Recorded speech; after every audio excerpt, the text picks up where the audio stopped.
In the late 1870s, a Southern architect wrote in the Carpenter's magazine that the people in his region had stopped designing houses with verandas attached and had started designing verandas with houses attached. He was joking, but he was also accurate. The wraparound porch by 1880 had become so deep and so continuous on the Southern domestic house that it occupied more square footage than the rooms inside. A typical full Southern porch wrapping three sides of a 30 by 40-foot farmhouse covered 720 square feet of usable outdoor floor space. The interior of the same house, kitchen, parlor, dining room, 2 bedrooms, held about 1,200 square feet. The porch was not an accessory. The porch was a 60% extension of the house made entirely of roof, wood floor, and air. This is a peculiar way to build a house. The wraparound porch was the dominant architectural feature of the Southern home from approximately 1850 to 1930. It defined the silhouette of the Deep South for almost a century, and then between 1930 and 1960, it almost completely disappeared from American residential construction. By the 1980s, it had been resurrected as a real estate marketing term in subdivisions in the Atlanta exurbs. The history of the wraparound porch is the history of what the South was, what it stopped being, and what it now markets itself as. The first thing to understand about a Southern wraparound porch is that it does not stop. Walk up the dirt path toward a Southern farmhouse in the year 1900. What you see at first is a front porch, 8 feet deep, columns running the length of the facade, a roof shading the front wall of the house. There are 3 rocking chairs on the front porch. There's a small table with a tin pitcher of well water. There's a porch swing on one end. Walk past the front, turn the corner of the house. The porch keeps going. It turns the corner with you. It runs along the east side of the house at the same depth, 8 feet, with the same columns and the same roof and the same wood floor. You walk 20 feet along the side wall, you pass 2 windows looking into the parlor, you reach the next corner. The porch turns again. You are now on the back of the house. The kitchen door is to your left. The well is 40 yards behind you in the yard. The clothesline runs from a post on this porch to a live oak in the yard. The wife of the household is in a chair on the back porch, shelling peas into a metal bowl. You can walk the entire perimeter of this house without ever stepping inside. The house is 1 floor. The porch is at the same elevation as the floor inside. The porch surrounds the house on 3 sides, front, east, back. In some Southern houses, especially in the hottest parts of the Low Country and the Gulf Coast, the porch surrounds the house on all 4 sides, a house wrapped in a porch on every side. This was the dominant Southern domestic architecture for approximately 80 years. It produced houses that, in the language of the period, wore their porches the way a person wears a jacket. The architecture historians who came along later in the 20th century would call this form by several different names: the wraparound porch, the full encirclement veranda, the Southern gallery, the peripheral colonnade. The Southern carpenter who built it called it a porch on every side. The reason the porch wrapped is a calibrated answer to a specific climate problem. The Deep South, between the latitudes of about 31 and 35 degrees north, runs at summer temperatures between 90 and 100 degrees Fahrenheit for 4 to 5 months of the year. The humidity in coastal Louisiana, lowland Mississippi, the South Carolina coast, and central Florida sits above 80% for those same months. The combined effect, what modern climate science calls the heat index, pushes apparent temperatures into the 110 to 120 degree range on the worst afternoons of July and August. Also, wood frame house built of pine boards and roofed in metal or wood shingle, sitting in that climate without any cooling system, becomes uninhabitable inside between roughly noon and 7 in the evening. The interior temperature in a closed house in central Mississippi in July, by the measurements published in the Florida Solar Energy Center research reports of the 1980s, exceeds the outside temperature by 15 to 20 degrees. A house with a 100-degree day outside becomes a 115 to 120-degree oven inside. People do not work in this, people do not eat in this, people do not, on the hottest nights, even sleep in this. The southern wraparound porch was the response. Stand at the front porch of the same southern farmhouse on a hot July afternoon around 3 p.m. The sun is over the south side of the house. The eaves of the porch project 8 feet out from the wall. The shadow of the eave covers the entire south wall of the house all the way down to the porch floor. The south wall does not get hit by direct sun. The south wall does not heat up. The room behind the south wall, the parlor, stays inside 10 degrees cooler than it would be without the porch. Now, walk to the east side. The sun is moving west, but the east side of the house has been in shadow since noon. The east side is the coolest side of the house at 3 p.m. The east porch is where the family is sitting. There's a slight breeze coming off the field. The shade is solid. The metal pitcher of cold water from the well, sitting on the small table beside the chair, has not yet sweated. By 6 p.m, the sun has moved to the west side of the house. The west wall is now in direct sun. The west porch is the hottest side of the porch. The family does not sit there. They are still on the east side. By 8 p.m, the sun is setting behind the trees. The breeze picks up. The family moves to the north side or the front side, depending on which way the breeze is coming from. The porch on every side was a calibrated piece of engineering. Each side of the house had a different relationship to the sun at a different hour of the day. The wraparound let the family follow the shade and the breeze around the perimeter of the building. On any hot day in any month between May and September, the coolest place to sit in central Alabama was somewhere on the porch. The wraparound meant the family could always find that place, without going inside, without sitting still, without leaving the household. This is what the late 1870s architect meant when he said the people in his region had stopped designing houses with verandas attached and had started designing verandas with houses attached. The veranda was the living room. The veranda was the dining room. The veranda was the workspace. The interior was for sleeping and for sitting out the rain. The wraparound porch, when fully wrapped, was not one room. It was 4. And each side of the porch did a specific job. The front porch was the public face of the household. It looked out at the dirt road and the approach. It was where visitors were received. Strangers, itinerant preachers, traveling traders, neighbors stopping by, came to the front steps, were offered a seat on the front porch and stayed there. The front porch had the most chairs. It had the porch swing. It had the small table where the family kept the visitor's water glass and, in wealthier households, the visitor's coffee cup. It was where the family sat in the evening after supper and waved at the neighbors driving past in horse and wagon. It was the household's display window.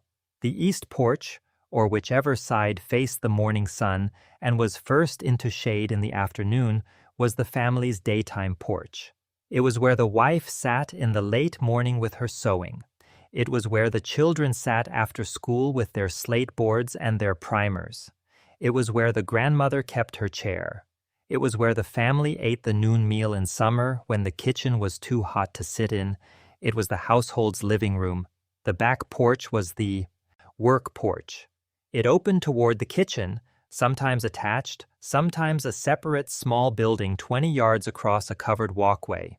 It was where the wife shelled the peas, peeled the apples, plucked the chickens, churned the butter, hung the laundry to dry, mended the harness, swept the morning's dust from the front porch and carried it to the chicken yard. It was the household's kitchen extension and laundry yard combined. The fourth side, west, on a porch that wrapped all 4, was the storage side. It was where the firewood was stacked against the wall in the spring for the next winter. It was where the heavy churn sat between uses. It was where the empty wash tub hung on a nail. It was where the children's shoes were lined up. It was the household's pantry and equipment room. The wraparound porch, in other words, was a four-room domestic structure built outside the house. The four rooms were each open to the air. The four rooms shared a continuous roof and a continuous floor. The four rooms could be moved between in seconds without going indoors. The four rooms accommodated, on any given summer day, 90% of the family's daily activity. The interior of the house, the four rooms with walls, was, by comparison, almost vestigial. It held the beds, the more formal parlor furniture for receiving the most important kind of visitor, a minister, a doctor, a wealthy uncle, and the family Bible. Children were born in the interior bedrooms. Sometimes people died in them. The interior was where the most private moments of life happened. But the porch was where the visible life of the family was actually lived. The wraparound porch did not invent itself. It was constructed, board by board, column by column, by a particular set of workers whose names have mostly not been preserved. Before the Civil War, on the plantation houses where the most elaborate wraparound verandas first appeared, the porches were built by enslaved African Americans. The enslaved carpenters and joiners who built these mansions came from generations of African and African American building knowledge that already included veranda forms. The linear hut with its shaded outdoor platform, the West African house with its overhanging eave, the Caribbean gallery house that French and Spanish colonists in the Gulf had borrowed and re-borrowed across the 18th century. The same enslaved workers who built the master's house with its wraparound veranda built their own quarters with smaller shaded outdoor spaces. The architectural literature of the late 20th and early 21st century, Catherine Bashir, John Vlack, and others who have spent decades tracing the African and African American contribution to Southern architecture, documents the through line clearly. The wraparound porch is not a purely European invention. It is a hybrid form that drew on African and Caribbean building traditions, was constructed in many cases by African American hands, and was claimed afterward by the planter class as a Southern original. After the Civil War, the same black craftsmen continued to build porches. Many of them were now free, though most were paid less than white carpenters for the same work and were often excluded from the formal carpenters' associations of Southern cities. The black craftsman building a Victorian wraparound porch in Charleston in 1890 was almost certainly the son or grandson of an enslaved carpenter who had built a similar porch on a plantation house a generation earlier. The knowledge was transmitted within black families. The credit was almost never given. The industrial millwork that flooded the South after 1870, the turned columns, the spindlework brackets, the jigsaw-cut frieze trim, was produced in mills, increasingly by both white and black workers, and shipped by rail to small southern towns. A modest farmhouse in 1900 could order a complete set of porch ornament from a Sears Roebuck catalog or from a regional pattern book, have it delivered by rail to the local depot, and have a local carpenter, black or white depending on the town and the household, assemble it onto the existing house. The wraparound porch was no longer just the prerogative of plantation wealth. It was, by 1900, a piece of standardized Southern domestic architecture that could be added to almost any house with a few $100s and a few weeks of carpentry. The labor that built the wraparound porch is not visible in the photographs that have come down to us. The photographs show the porch finished. They show the family on the porch. They show the rocking chairs and the swings and the well-dressed children. They do not show the workers who hewed the columns or the carpenters who set the rafters or the painters who applied the white paint in the spring. The architecture of the wraparound porch was a piece of cultural production assembled by labor that is almost entirely absent from the visual record. The same is true of the labor that maintained it. We will come to that in a moment. A wraparound porch in 1900 required continuous human labor to remain in the condition the photographs preserved. The porch floorboards, wide plank heart pine, needed to be swept every morning, in a wealthier household twice a day. The sweeping fell to the wife in a working-class family. In an elite household, it fell to a black domestic worker, paid $2 a week in many southern towns in 1900 who came in at 6 in the morning to sweep the porch before the family woke up. The porch furniture, the rocking chairs, the swings, the small tables, needed to be dusted twice a day in summer. The cushions had to be brought inside before any threat of rain and carried back out when the weather cleared. The columns and railings were painted white twice a year in many households by hired black painters working through the spring on a town-wide circuit. The metal roof needed inspecting and patching after every major storm, especially in Florida and on the Gulf Coast. The flower beds along the perimeter, the hydrangeas, the gardenias, needed tending. The metal pitcher on the front porch was refilled 4 to 6 times a day in summer with water hand-pumped from the well 40 yards behind the kitchen. The image of the southern wraparound porch that has come down to us through Gone with the Wind and through the tourism postcards is an image of effortless leisure. White-clad ladies, men in seersucker suits, children playing in the yard, a pitcher of lemonade. The breeze, the image is real, the family in the picture is really sitting on the porch. The image is also a finished surface. Underneath the finished surface was the unfinished surface of the labor that maintained it, disproportionately black, disproportionately female, disproportionately invisible. The wraparound porch worked as an institution because the labor was hidden by design. The back porch, the work porch, was where the labor lived. The front porch, the display porch, was where the photograph was taken. A wraparound porch was not just a place to sit. It was a place to see from.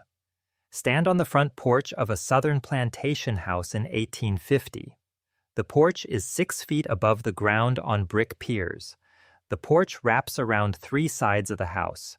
You can see, from the front porch, a half-mile of the road that approaches the house, the road on which visitors arrive, on which the post rider comes by twice a week, on which the field workers walk in and out of the fields. You can see from the side porch the entire west pasture and the slave quarters that stand in 2 rows along the back of the property. You can see from the back porch the kitchen yard, the well, the smokehouse, the woodshed, and the path between the main house and the slave quarters. The wraparound porch was, in the literal architectural sense, a surveillance platform. For the plantation owner, this was its primary function in the antebellum period. The porch elevated the household above the level of the labor. From the porch, the household oversaw. From the porch, the household received reports. The plantation overseer walked from the field to the side of the porch to deliver his daily count. The cook walked from the kitchen across the yard to the back porch to ask whether dinner should be served at 5 or at 6. The house servant, the enslaved woman who held the position closest to the family's personal life, moved across the porch with the family at the rate the family chose. The porch was the platform from which the household kept watch. After the Civil War, the surveillance function did not disappear. It changed. The wraparound porch in 1880 in a small Mississippi town was the platform from which the household kept watch over the road, the neighbors, the strangers approaching, the black or working-class neighbors walking through the white residential district. The porch on a black-owned house in the same period served the same function in the opposite direction, a platform from which black families monitored the road for the threat of harassment or violence from white passers-by. The porch was always a watching platform. What it watched depended on who lived in the house. The wraparound porch made the watching three-dimensional. A simple front porch only watched the front of the house. A wraparound watched the front, the side, and the back simultaneously. The household, at any given moment, knew who was approaching from any direction. The porch was the household's perimeter sensor system, 120 years before that phrase existed. The same architectural form that planters used to oversee their plantations became, after the Civil War and through the long century of Jim Crow segregation, one of the most important pieces of black domestic and social infrastructure in the South. A Black-owned house in a segregated neighborhood in Charleston or Mobile or Atlanta in 1910 almost always had a porch. The porch was often smaller than a wealthy white household's wraparound, sometimes just a front porch, sometimes a front and side wrap, but it served as the same kind of platform. The porch was where the Black family received visitors. The porch was where the children played. The porch was where the grandmother sat with her sewing. The porch was where the family ate supper in summer. The porch was also, critically, a place where Black social life could happen in public view. The scholar Patricia Williams, in interviews collected for the Southern Cultures Journal in the early 21st century, has described the Southern Black porch as a sacred stoop, a fragile but real piece of public space that Black families could use to gather, to sing, to talk politics, to braid hair, to share news, in plain sight, without entering the white-controlled public spaces of the Jim Crow South. The hair salons that became central institutions of Black women's social life in the South in the early 20th century often operated on porches. The informal lending libraries that some Black communities maintained operated on porches.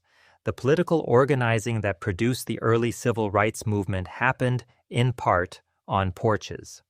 The porch on a Black house was a contested space in ways the porch on a white house was not. White passers-by and white police could harass a Black family sitting on its own porch, could question them, could in extreme cases attack them. The porch was a refuge that was also at any moment exposed. The architectural form that the elite Southern household used as a surveillance platform served, in the Black household, as a defensive platform. The wraparound porch was, in this sense, a politically ambidextrous piece of architecture. It served the planter and it served the sharecropper. It served the segregationist and it served the family living under segregation. The form was the same. What it meant depended entirely on whose house it was attached to. The dossier of Southern porches that has come down to us through the photographs and the postcards and the Hollywood films emphasizes one of those two meanings almost exclusively. The other is harder to find in the visual record. It is preserved largely in oral history, in the memoirs collected by 20th century researchers like the Southern Oral History Program, in the photographs of Black photographers like Ernest Withers and James Van Der Zee. The Black porch was real. The Black porch was as central to Southern domestic life as the white porch. It is just less photographed. By 1900, the wraparound porch had reached its peak. Walk through a small Mississippi town, Vicksburg, Natchez, Greenwood, Yazoo City, in 1905. The residential streets are lined with wraparound porch houses. The merchant on Main Street has a wraparound. The doctor has a wraparound. The bank president has a wraparound that runs around all four sides of a two-story Queen Anne. The school teacher has a smaller wraparound. The Black church next door, built in the folk Victorian style by Black carpenters using mail-order Sears Roebuck ornament, has a small wraparound porch on its parsonage. By the Carpenter's Magazine tally of 1905, more than 70% of new domestic construction in the Deep South above the working-class shotgun cabin level included a porch that wrapped at least two sides of the house. This is the peak. From here, the form begins to fall. The first thing that breaks the system is the automobile. By 1920, in any southern town with a railroad, the automobile dominates. It produces three changes. First, the engine of a Model T crossing a dirt road dominates the evening soundscape, a soundscape the porch was designed for the wagon and the distant cicada. Second, the automobile takes the family away from the house from dawn to dusk. The porch is empty more hours of the day. Third, the road in front of the house is no longer a path neighbors walk past. The road is a corridor through which strangers drive. The automobile took the neighbors off the road and put them inside vehicles that did not wave back. The second thing is the radio. By 1925, in any electrified southern town, the radio is a fixture. It is an interior technology. The family no longer needs to sit on the front porch to know what is happening in the world. The chairs are still on the porch. The chairs are empty more nights of the week. The third thing, the decisive thing, is air conditioning. The first window unit air conditioners reached the American residential market in the late 1940s. They were expensive. They were rare.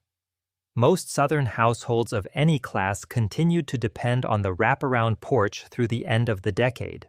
By the early 1950s, window units were becoming affordable. By the late 1950s, they were standard in middle-class Southern homes. By the early 1960s, central air conditioning, built into the foundation of new construction, was standard in any new Southern subdivision. What happened to the porch was not slow. A family living in a Mississippi farmhouse in 1950 understood the deal completely. The porch worked, but it required somebody to sweep it every morning. The porch worked, but the family could not sit on it in January or February when the temperature dropped below 40. The porch worked, but the radio was inside, and the radio was where the family wanted to be most evenings. The porch was a 14-hour-a-day climate machine that required a woman to operate it. A family living in a brand-new concrete block ranch house with central air conditioning in 1965 understood the deal too. The thermostat worked. The thermostat worked at 72 degrees year-round. The thermostat did not require anyone to sweep anything. The thermostat did not require painting. The television by 1965 had replaced the radio. The television was inside the air-conditioned living room. The family sat in front of the television. The family did not sit on the porch. The wraparound porch became, between 1950 and 1970, structurally obsolete in roughly 20 years. Not because the porch had stopped working. The porch was working as well as it had ever worked. The breeze was still the breeze. The shade was still the shade. The wood was still the wood. What had changed was that the alternative was easier. The houses with wraparound porches in the years between 1950 and 1980 were treated by the families inside them in three different ways. Some were maintained, most were partially altered. A significant number were stripped. The maintenance, in wealthier neighborhoods and in households that prized the porch for aesthetic or sentimental reasons, the porch was kept. The paint was kept up, the flower beds were tended, the chairs were still on it, but the family no longer sat there. The porch became a piece of architectural furniture, a sign of the household's commitment to the past, more than an inhabited space. The partial alteration, in many Southern households between 1955 and 1980, the porch was screened in. The screening was originally to keep mosquitoes out. Then it became to extend the season the porch could be used in early spring and late fall. Then, in many cases, the screening became glass. The glass enclosed the porch.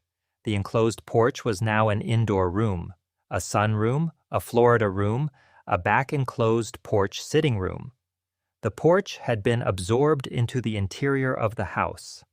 The architecture of the wraparound was preserved in skeleton, but its function, outdoor living, was gone. The stripping, in working-class and black neighborhoods, especially in the period from 1960 through 1990, large numbers of wraparound porches were torn off the houses they were attached to. The porches had become structurally unsafe. The wood had rotted in the humid climate, the columns had sagged, the metal roofs had leaked, and the families who lived in the houses could not afford to repair them. The cheaper alternative was to remove the porch entirely and replace it with a small concrete stoop. The porches that were stripped almost never came back.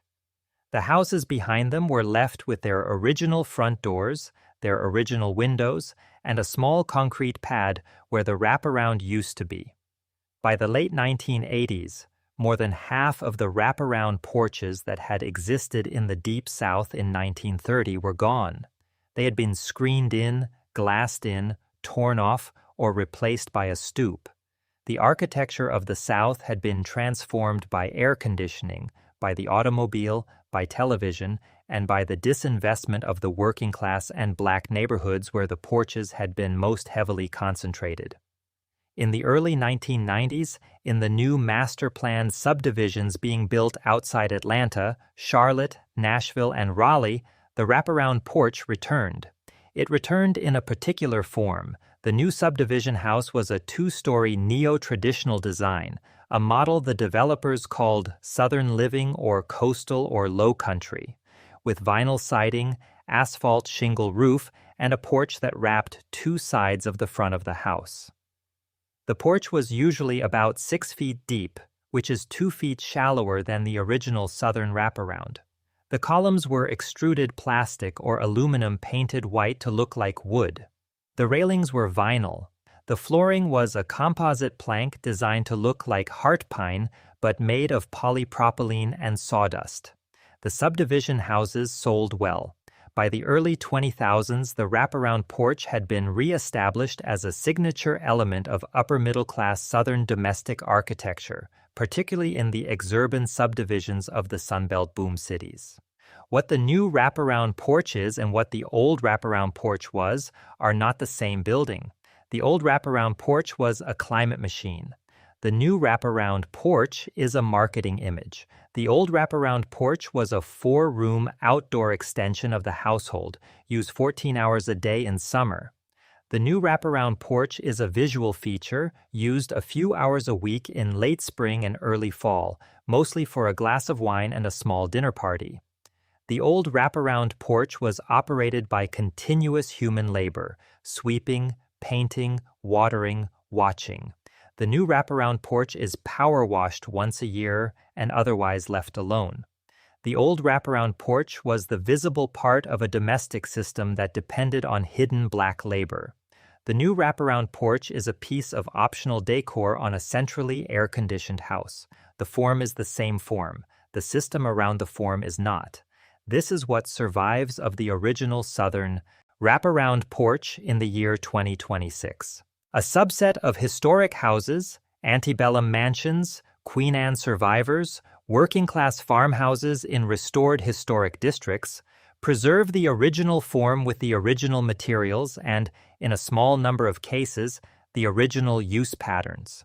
The Marjorie Kinnan Rawlings house at Cross Creek in Florida, mentioned in this channel's earlier video on Florida cracker houses, is one. The Belmont restoration in Alabama is one. The Drayton Hall mansion outside Charleston is one. Several thousand smaller examples scattered across the Deep South are others. They are tended by state parks, by historical societies, by local preservation organizations, by individual families. They are documented in the Historic American Building Survey of the Library of Congress. They are photographed and labeled. The vast majority of Southern wraparound porches that existed in 1930 are gone. The replacement subdivision porches that are being built today look like them, but do not work like them. The continuity is visual. The continuity is not architectural. Walk through the Drayton Hall property in coastal South Carolina on a hot July afternoon in 2026. The house is the only remaining unrestored antebellum mansion in the Charleston region. It stands on its original foundation. Its wraparound porch, Greek Revival columns, 2 stories of veranda, fully encircling the house on the riverside and wrapping 3 sides total, is intact. Step onto the porch. The boards are heart pine. They are the same heart pine the enslaved carpenters who built this house in 1738 laid down. The columns are the same columns. The eaves are the same eaves. The shade on the south wall is the same shade. The breeze coming off the Ashley River is the same breeze. Sit in a chair on the south porch on a July afternoon and look out across the river. The light is gold and low. The breeze is moving the Spanish moss in the live oaks. The temperature on the porch, in the shade, with the breeze, is approximately 78 degrees. The temperature in the rooms inside the house, unrestored, unair-conditioned, preserved exactly as the building was when the Drayton family left it, is approximately 88 degrees. The porch is doing the job it was built to do. It has done that job every July afternoon for the past 288 years, with no maintenance other than the maintenance any wood structure in a humid climate requires. The wraparound porch worked. It worked at scale. It worked across class and across race. It worked across 2 centuries of American history. What killed it was not the porch. What killed it was the alternative. In the 2026 edition of the National Association of Home Builders Annual Housing Market Report, the wraparound porch, defined as a porch covering at least 2 contiguous sides of a single-family home, appears in approximately 14% of new construction in the 8 states of the Deep South. The percentage was, in 1930, approximately 70, in 1960, approximately 18, in 1990, approximately 6. The 14% of 2026 is a revival number, driven by the marketing of Southern living aesthetics, not a return to the original. The original is, for the most part, gone. What is left, beyond the surviving historic examples and the new subdivision imitations, is the cultural memory. The porch survives as an idea. Southern Living magazine sells 1 million subscriptions a year on the strength of the image. Country music videos still film their love songs on porches. The phrase front porch culture still carries weight in Southern political and cultural rhetoric. The architecture has been thinned to a silhouette. The silhouette is still recognizable as Southern. The architecture itself, the actual wraparound porch as a 4-room outdoor system that worked the family's day from sunrise to sunset, that depended on black labor to maintain, that watched the field from one side and the road from the other, that surrounded the house on every side because the climate demanded it, that architecture is, in 9 cases out of 10, a memory now. The chair on the porch is empty. The breeze is still the breeze. The porch is still on every side. But the family that lived in the porch, the family that the porch was built around, that family is mostly inside, in 72-degree air, with the porch covered in pollen, with the swing not used since spring. The wraparound porch outlasted its function.